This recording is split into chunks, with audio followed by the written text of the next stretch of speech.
हरिओम। आज की वाणी। ईश्वर ही इस समस्त सृष्टि का निर्माता है। वह उत्पन्न करता है, वही पालता है और अंत में नष्ट करता है। उसके अलावा कोई दूसरा नहीं है। अगर आज हम ये निश्चय कर लेंगे तो हमारे अंतःकरण की सारी आशाएं, याचनाएं सब समाप्त हो जाएंगी और हम शांत स्वरूप हो जाएंगे। ना तो हमें वस्तुओं को पाने का लोभ होगा, ना उसको खोने का दुख होगा, क्योंकि मैंने अपने आप को कुछ माना ही नहीं, क्योंकि ये सारी सृष्टि उस ईश्वर की है और ईश्वर की सृष्टि कभी किसी को दुख नहीं देती।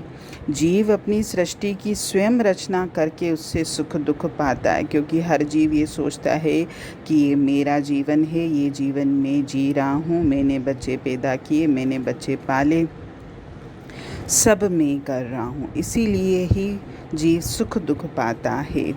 इस संसार की रचना ईश्वर ने ही की है, मैंने नहीं की। इसीलिए इससे होने वाले सुख दुख से मेरा क्या लेना देना। मैं तो समस्त कार्य कारण से परे हूँ। अगर ये जो निश्चय कर लेता है, उसकी ना तो किसी में आसक्ति होती है, ना ही वो संसार में किसी से आशा रखता है। ईश्वर इस संसार का निर्माता है, वही माता है और वही पिता भी है। उससे हमारी कौन सी आवश्यकता छिपी हुई है, वो तो सब जानता है। ऐसा विचार करने वाला ईश्वर के अलावा किसी अन्य से क्यों आशा करेगा। वो तो सहज रूप से निष्काम हो जाएगा और इसलिए वह किसी वस्तु और व्यक्ति में आसक्त नहीं होगा, क्योंकि जो चीज़ उसकी है ही नहीं तो वो उसे अपना बनाने का या बनाए रखने का प्रयत्न ही क्यों करेगा। वह तो स्वयं भी अपना नहीं है। जब हम खुद के नहीं हैं, हम खुद उस ईश्वर के हैं, तो ये सृष्टि मेरी कैसे हो गई। स्वामी राम तीर्थ ये कहते थे कि राज़ी हैं हम उसी में जिसमें तेरी रज़ा है। यहाँ यूँ भी वाह वाह है और वो भी वाह वाह है, यानी जैसी भी परिस्थिति में है सब वाह वाह है, क्योंकि सब उस परमात्मा की है। ऐसा निश्चय रखने वाले बहुत लोग हुए हैं और बहुत हमने शास्त्रों में कथाएं भी पढ़ी हैं। आपने एक मंत्री की कथा सुनी होगी या बहुत लोगों ने पढ़ी भी होगी कि एक राजा था, उसका एक मंत्री था। वो हमेशा जो भी बात कहता था तो ये ज़रूर बोलता था कि ईश्वर जो भी करता है अच्छा ही करता है, शुभ ही करता है। उसका निश्चय था कि ईश्वर यत् करोति शोभनम करोति, यानी ईश्वर हमेशा शुभ ही करता है। तो वो राजा जो था उस मंत्री से बहुत प्रेम करता था और उसको, राजा को उस मंत्री की ये बात अच्छी भी लगती थी कि हमेशा वो ये कहता था कि ईश्वर जो भी करता है अच्छा ही करता है। तो राजा जब भी उससे राजकाज के बारे में कोई सलाह लेते या जब भी किसी बात पर, किसी विषय पर विचार विमर्श करते, तो मंत्री जब ये बात कहता तो राजा को बहुत अच्छा लगता और वो मानता भी था उसकी बात को। कुछ समय के बाद उस राजा की मृत्यु हो जाती है, तो राजा की गद्दी पर उसका बेटा बैठता है। तो जैसे पिता का चलता था राजकाज, वैसे ही चल रहा था। एक बार राजा का बेटा, जो अब राजा बन गया था, अपनी तलवार की धार तेज कर रहा था। तो तलवार की धार तेज करते करते उसकी एक उंगली कट गई। उस दिन जब वो राज दरबार में आया, जहाँ वो मंत्री भी रोज़ आता था, सभी लोग आते थे, तो उसने दरबार में आके कहा कि आज तो तलवार की धार कर बनाते बनाते मेरी देखो उंगली भी कट गई। तो मंत्री का जो स्वभाव था कि हमेशा यही कहता कि ईश्वर जो भी करता है अच्छा ही करता है। तो उसकी राजा की बात सुनकर मंत्री ने ये बोला कि ईश्वर जो भी करता है अच्छा ही करता है। अब तो राजा को गुस्सा आ गया, मतलब राजा का बेटा जो नया राजा था उसको बहुत गुस्सा आ गया। उसने कहा मेरी उंगली कट गई है और तुम ये कह रहे हो कि ईश्वर जो भी करता है अच्छा ही करता है, यानी मेरी उंगली कटी तो ईश्वर ने ये अच्छा किया। तो वो सिपाहियों को आदेश देता है कि इस मंत्री को कोड़े मारकर और जेल में बंद कर दो। मंत्री ने कुछ नहीं बोला, सिपाही उसको लेके गए उसको कोड़े मारे और उसको जेल में बंद किया राजा के सामने।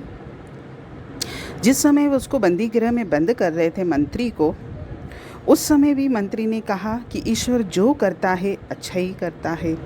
लोग भी सोच रहे थे देखो इसको इतनी मार पड़ी और बंदी गृह में इसको बंद किया जा रहा है, फिर भी ये बोल रहा है कि ईश्वर जो करता है अच्छा ही करता है। चलो ठीक है। दूसरे दिन राजा, जो नया राजा था, शिकार पे जाता है। तो शिकार पे जाते समय उसकी सेना उसके साथ थी, लेकिन शिकार खेलते खेलते वो अपनी सेना से बिछड़ गया। जब वो उसका घोड़ा बहुत दूर आगे निकल गया तो उसने पीछे मुड़कर देखा तो उसको कोई नहीं दिखा। घने जंगल में फंस गया वो, उसको रास्ता भी नज़र नहीं आ रहा था। आखिर परेशान होकर वो एक पेड़ के नीचे बैठ गया। थोड़ी देर के बाद वहाँ से एक डाकुओं की टोली निकली। डाकुओं की नज़र इस पर पड़ी तो डाकुओं ने उसको उठा लिया।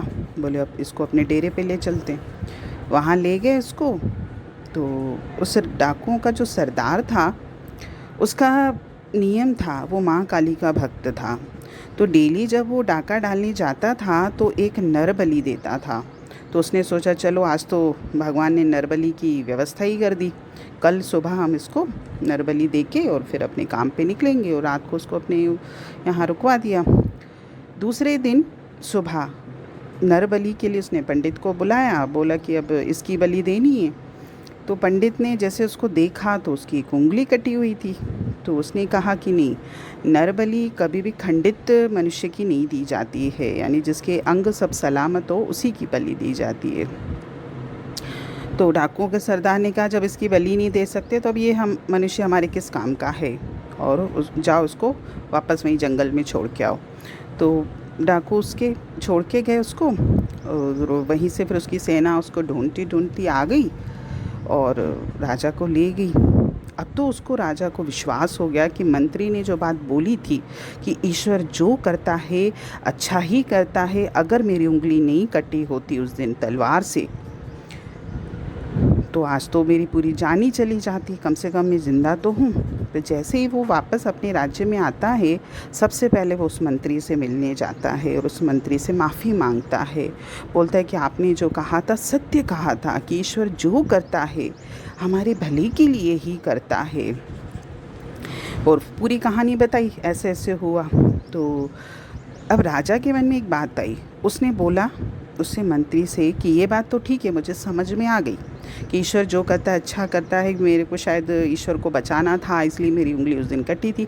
लेकिन एक बात आप ये बताओ कि जब आपको कोड़े मारे गए और जेल में डाल दिया गया, तब भी आपने बोला कि ईश्वर जो करता है अच्छे के लिए, इसमें आपका क्या भला हुआ? तो बोले भला कैसे नहीं हुआ? अगर आप मुझे जेल में बंद नहीं करते तो शिकार पर तो आप मुझे लेके चलते, और शिकार पे मैं आपके साथ ही रहता हूँ, सेना तो पीछे रहती है, हम दोनों साथ ही रहते हैं जब भी चलते हैं। तो हम दोनों ही अगर रास्ता भटक के वहाँ रुकते तो डाकू आपकी बलि नहीं चढ़ाते, डाकू मेरी बलि चढ़ाते। यानी ईश्वर देखो, मुझे भी बचाया ईश्वर ने, तभी तो मुझे उसने आपके साथ आने नहीं दिया। अब तो उस राजा को बिल्कुल विश्वास हो गया कि मंत्री जो कहता था बहुत सही कहता था।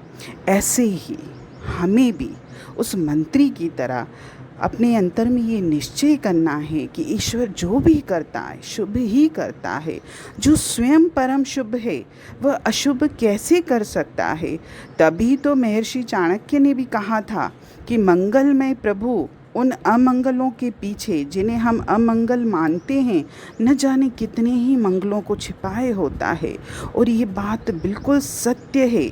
ये सिर्फ आप कहानी मत सुनिए, आप शास्त्रों में से मत पढ़िए, ये आप अपने जीवन का विश्लेषण करिए कि हमारे जीवन में न जाने कितनी घटनाएं, कितनी परिस्थितियां आई होंगी जो हमको लगता है कि ये तो मेरे जीवन में क्यों आया दुख, लेकिन वो दुख नहीं होता है, वो हमारे भले के लिए होता है। जब वो परिस्थिति हमारे जीवन से निकल जाती तब हमको एहसास होता है कि ईश्वर ये तो तूने मेरे भले के लिए किया। और इस सत्य का आप स्वयं अनुभव करिए, तभी आपको विश्वास होगा कि ईश्वर जो करता है अच्छा ही करता है, मेरे भले के लिए ही करता है।